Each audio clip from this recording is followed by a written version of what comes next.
Love by Samuel Taylor Coleridge, read by J.C.G.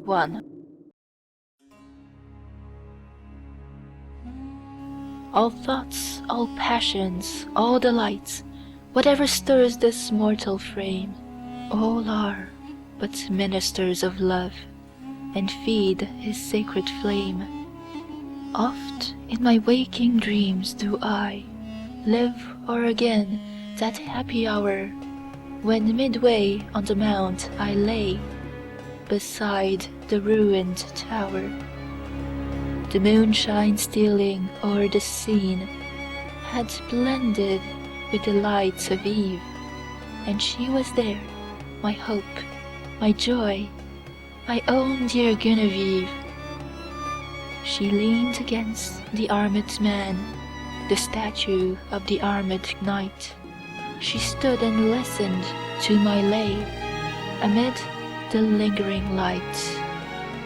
Few sorrows had she of her own, my hope, my joy, my Genevieve.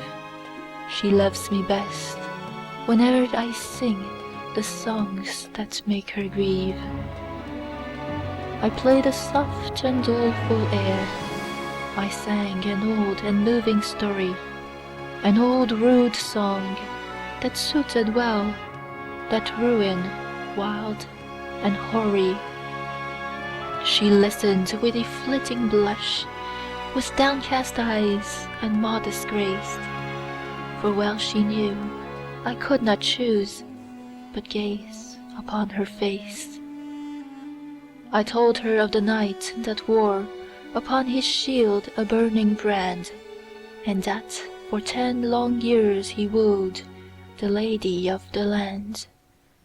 I told her how he pinned, and the deep, the low, the pleading tone with which I sang another's love interpreted my own. She listened with a flitting blush, with downcast eyes and modest grace, and she forgave me that I gazed too fondly on her face.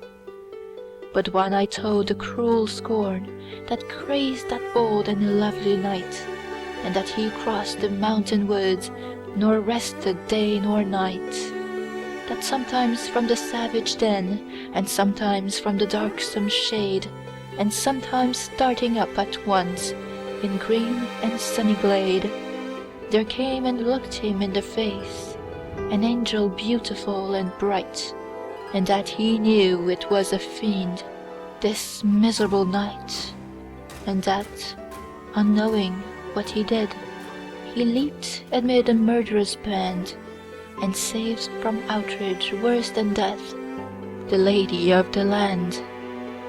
And how she wept and clasped his knees, and how she tended him in vain, and ever strove to expiate the scorn that crazed his brain, and that she nursed him in a cave, and how his madness went away when on the yellow forest leaves a dying man he lay. His dying words, but when I reached that tenderest strain of all the ditty, my faltering voice and pausing harp disturbed her soul with pity.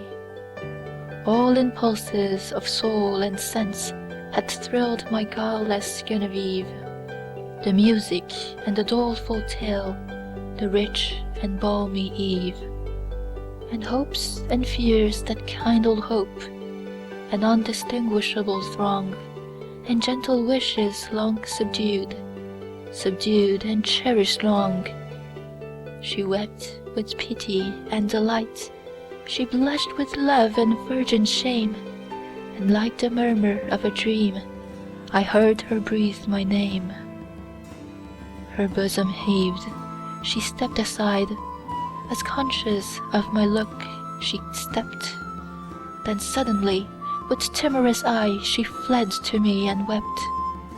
She half enclosed me with her arms, she pressed me with a meek embrace, and bending back her head looked up, and gazed upon my face.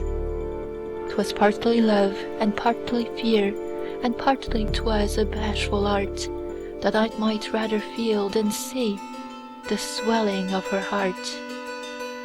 I calmed her fears, and she was calm, and told her love with virgin pride, and so I won my Genevieve, my bright and beauteous bride.